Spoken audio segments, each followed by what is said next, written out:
Hello everybody. आज हम पहले टॉपिक के दूसरे पार्ट को समझेंगे, जो है concept of pathophysiology and clinical diagnosis, जिसमें हम सबसे पहले समझेंगे पैथोफिजियोलॉजी क्या होती है। तो पैथोफिजियोलॉजी को समझने के लिए सबसे पहले हमें पता होना चाहिए कि फिजियोलॉजी किसे कहते हैं।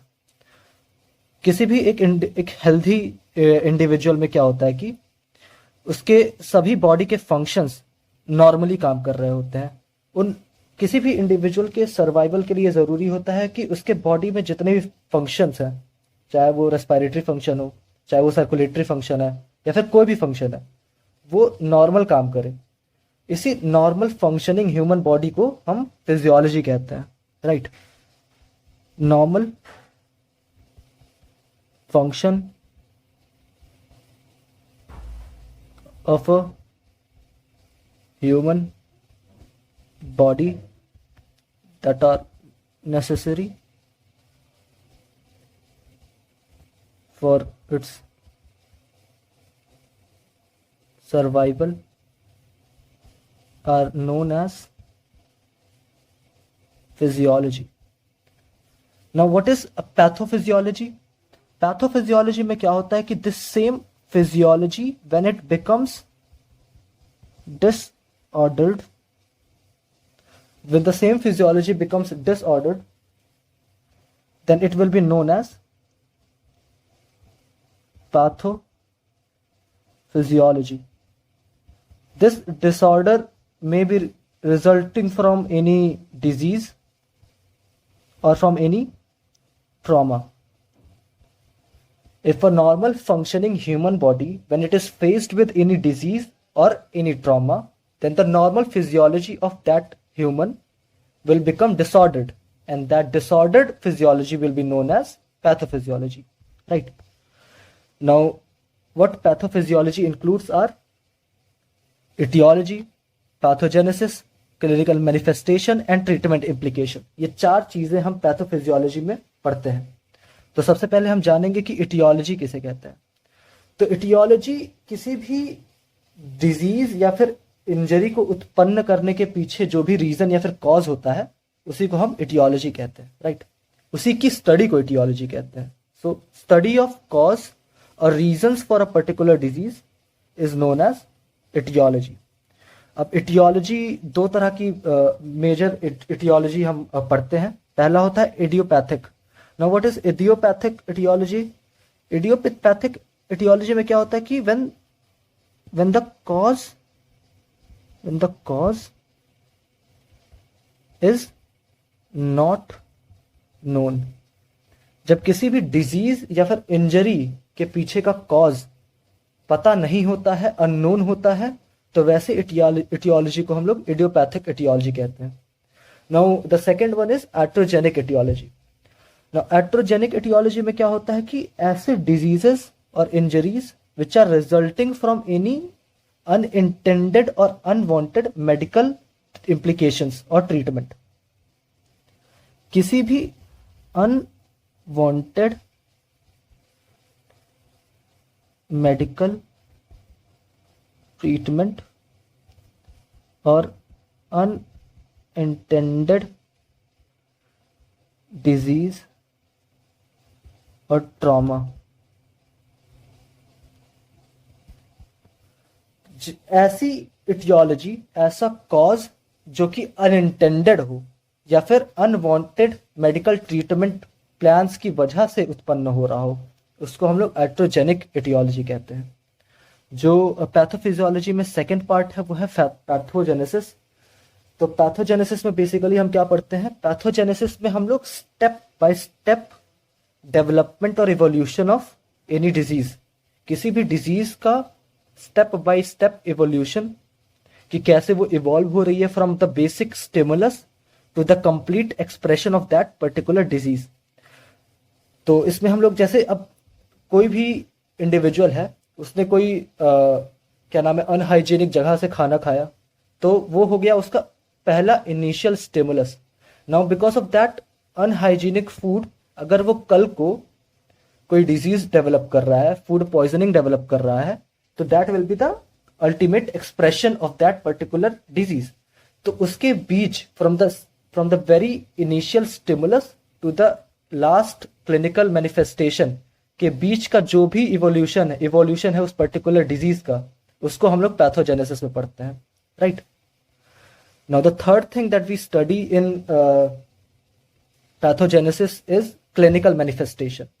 Now, what is clinical manifestation? Clinical manifestation is the ultimate expression of any disease.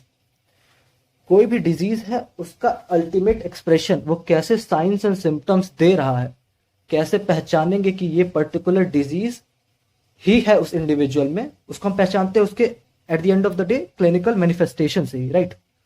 तो क्लिनिकल मैनिफेस्टेशंस को हम कैसे समझते हैं? इनको हम दो चीजों से समझते हैं, साइंस और सिम्टम्स, राइट। तो अब साइंस क्या होता है? साइन होता है ऐसा साइन एक ऐसा लक्षण होता है जिसको कोई दूसरा या फिर डॉक्टर किसी पेशेंट में ऑब्जर्व कर सकता है। फॉर एग्जाम्पल, अगर मेरे हाथ में कोई कट है, मेरे शरीर पे कोई ब्रूज है, तो इसको कोई दूसरा भी ऑब्जर्व कर सकता है और अल्टीमेटली एक डॉक्टर भी ऑब्जर्व कर सकता है। तो उसको हम लोग किस में इंक्लूड करते हैं? साइंस में।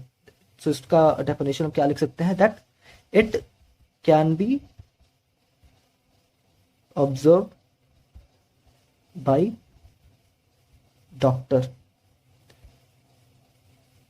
Now what are symptoms? Symptoms जो होते हैं वो सब्जेक्टिव होते हैं।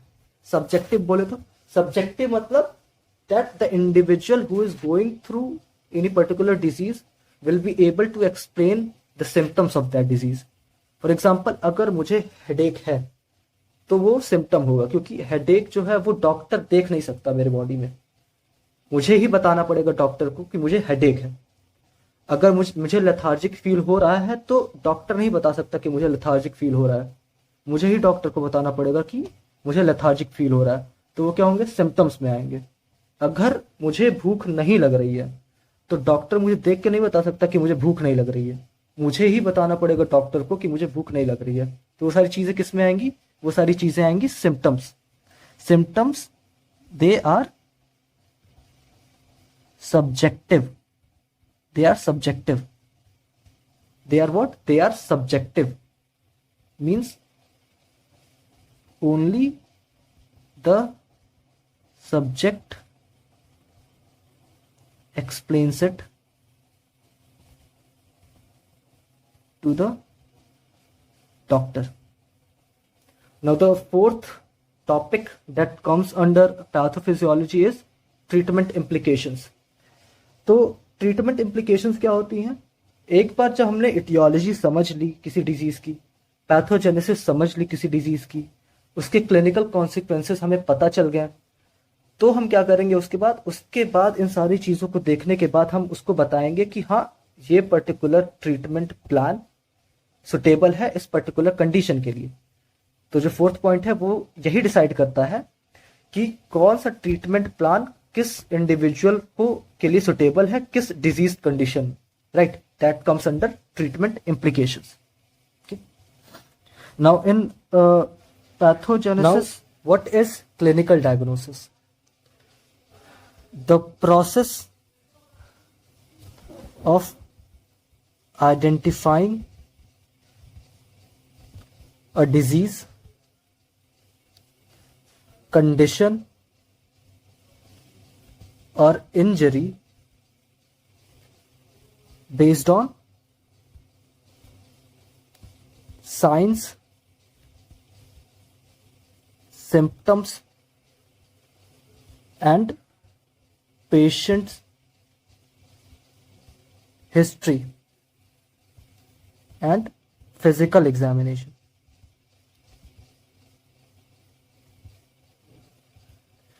क्लिनिकल डायग्नोसिस में क्या करते हैं हम लोग? डिजीज, कंडीशन और इंजरी को समझते हैं, आइडेंटिफाई करते हैं based on the science, symptoms, patient की हिस्ट्री और पेशेंट की फिजिकल एग्जामिनेशन से। कभी भी क्लिनिकल डायग्नोसिस में blood test, imaging test, biopsies, ये सारी चीजें क्लिनिकल डायग्नोसिस में नहीं आती हैं। ये सारी चीजें कब आती हैं? क्लिनिकल डायग्नोसिस के बाद, जब कंफर्मेटरी टेस्ट करते हैं उसमें आती हैं।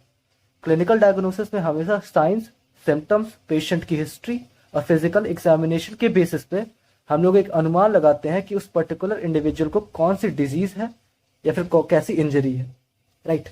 फॉर एग्जाम्पल, अगर कोई पेशेंट आया जिसने बताया कि उसके फर्स्ट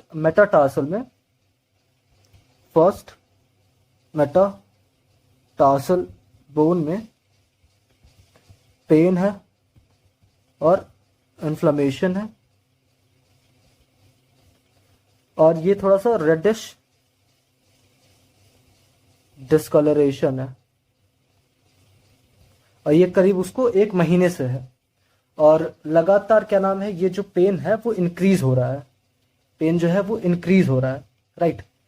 तो एक अनुमान हम क्या लगा सकते हैं कि इस इंडिविजुअल को क्या है, गाउट है, राइट। एक अनुमान हम लगा सकते हैं कि गाउट है। क्यों? क्योंकि गाउट जो होता है वो हमेशा कहाँ से, हमेशा ग्रेटर टो से ही स्टार्ट होता है, ग्रेटर टो से ही ओरिजिनेट होता है गाउट, राइट। तो ऐसा हम अनुमान लगा सकते हैं। अब हमें कंफर्म करना है कि उस इंडिविजुअल को गाउट है कि नहीं, तो उसके लिए हम लोग क्या करेंगे, कन्फर्मेटरी टेस्ट के लिए हम लोग क्या करेंगे, उससे कहेंगे कि यूरिक एसिड अपना टेस्ट करवाए, यूरिक एसिड लेवल को टेस्ट करवाए। यूरिक एसिड लेवल अगर उसमें नॉर्मल से ज्यादा होगा, इफ मोर देन नॉर्मल, तो ये कंफर्म